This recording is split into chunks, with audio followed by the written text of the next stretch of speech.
So you're on Pinterest and Instagram, right? But you're looking at your sales numbers and thinking, where's the payoff? If that sounds familiar, you're in the right place. We're about to break down the playbook to master these two visual powerhouses and finally turn those clicks into actual customers. I mean, seriously, does this feel familiar? You're putting in the work, you're posting, you're engaging, you're spending hours on it, but when it comes to the bottom line, it's just crickets. It's one of the biggest frustrations out there, and the fix is surprisingly simple. You're probably treating two completely different worlds as if they're one and the same. And this right here, this is the fundamental mistake so many marketers make. Just think about the mindset. Pinterest is all about planning for tomorrow. It's the dream kitchen, the future vacation, the perfect outfit. But Instagram? That's all about living in the moment, right now. It's about consuming beautiful, fleeting moments as they happen. If you're using the same strategy for both, you're missing the entire point of why people are even there.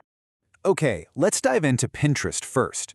And the most important thing you need to do is stop thinking of it as a social network. It's not. It's a visual discovery engine. It's a place where people's aspirations lead them directly to an acquisition. The psychology behind this is actually pretty wild. Pinterest taps into two of the most powerful drivers for why we buy things. First, there's aspiration, that desire to become a better, cooler, more organized version of ourselves. And then there's acquisition, the desire for the actual stuff that'll get us there. Your audience isn't just browsing. They are literally building shoppable wish lists for their future selves. And look, the numbers back this up in a huge way. A Pinterest user is 79% more likely to actually buy something they see on the platform compared to a user on Facebook. I mean, that is a massive difference. It's because they're not there to see what their aunt is up to. They're there with a buyer's mindset, actively searching for things to buy. And it's not just about the intent to buy. It's about how incredibly efficient it is. Get this. A single click from Pinterest generates 4 times more revenue than a click from Twitter. 4 times. That's a game-changing difference in your return on investment. So what does this all tell you? It means you shouldn't be shy about selling on Pinterest. In fact, the platform actually rewards you for it. Just doing something as simple as adding a price tag to your pin can boost its likes by 36%. People want to know if they can afford the dream you're selling them. Okay, so how do you actually master this art of the pen? Well, first, your visuals have to be absolutely irresistible. Then you need to organize your boards like they're chic little storefronts. Add those prices we just talked about, and listen, this next one is non-negotiable. You have to hyperlink every single pin. That's the bridge from inspiration to sale. So here's the ultimate test, the big question you have to ask yourself before you post anything on Pinterest. Could this pin literally double as an ad or show up in a high-end magazine? If the answer is no, it's probably not good enough. The visual standard is just that high. All right, let's totally switch gears now and talk about Instagram, where we're basically throwing the Pinterest rulebook out the window. The mantra here isn't about planning for the future. It's simple. Create art, not ads.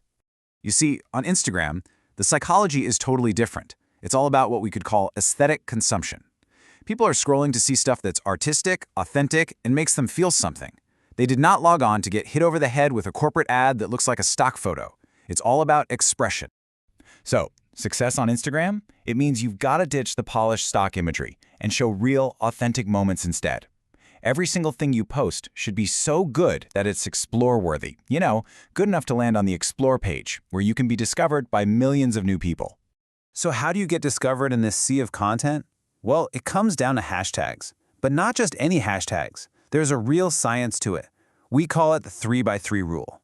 Use 3 broad hashtags for your niche, like hashtag interior design. 3 that are super specific to that photo, like hashtag vintage rug. And then 3 that are about the desired outcome, like hashtag dream home inspo.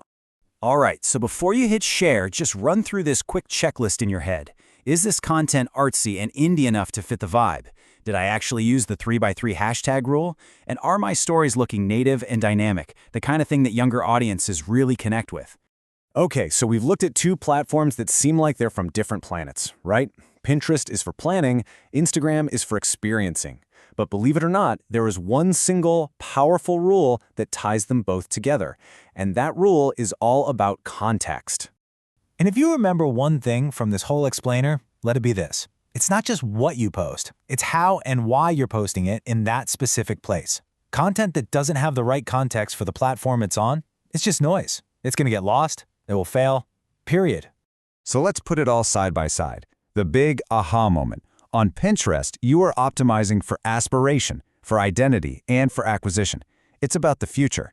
But on Instagram, you are optimizing for art, for authenticity, and for discoverability. It's about the now. Truly getting this difference, that's the whole game. Okay, enough theory. Let's get practical. How do you actually put this stuff into action? Your playbook for mastering these platforms starts right now. All right, let's start with Pinterest. Here's your to-do list. I want you to create 5 boards that perfectly capture your customer's aspirational identity. Then, fill each one with at least 20 stunning, magazine-worthy pins. Add prices wherever it makes sense, and please, please, please, make sure every single pin links back to your website. Now, over to Instagram. Your mission is to build a 12-post content calendar that showcases your brand as a lifestyle, not just a product. You're going to apply that 3x3 hashtag rule to every single post, religiously. And you're going to experiment with all the different formats, reels, carousels, stories, to see what your audience really loves. Now, of course, some things are just good practice no matter where you are. On both platforms, you need to engage with your community in the comments, curate some great content from other people to add value, always stay authentic, and track the metrics that actually move the needle, not just likes, but saves, clicks, reach, and the growth of qualified followers. So, I'm going to leave you with one final question to think about. I want you to take a hard, honest look at what you're posting. Is it really tailored to the specific mindset of the platform? Is it providing value? Does it fit into the user's world? To put it simply, is your content creating context, or is it just creating more noise? Honestly, the answer to that question is what's going to separate you from everyone else.